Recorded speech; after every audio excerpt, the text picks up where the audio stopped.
So you can now duplicate different availability. So the first thing that you need to do is you need to enter it on one day. So you do that just by entering the single day that you want to set your availability for, and you can say if you're unavailable all day, available all day, or if you're going to pick certain times that you're available during that day.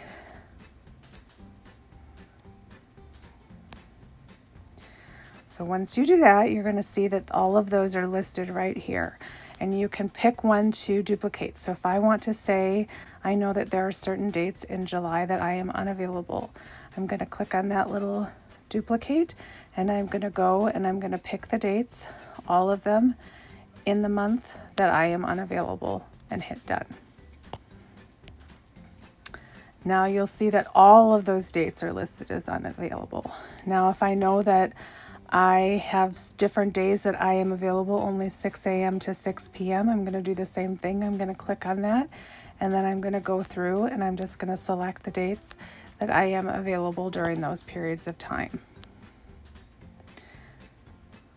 Same thing with if I'm available all day during certain times. I'm going to go and I'm going to select which dates I'm available all day.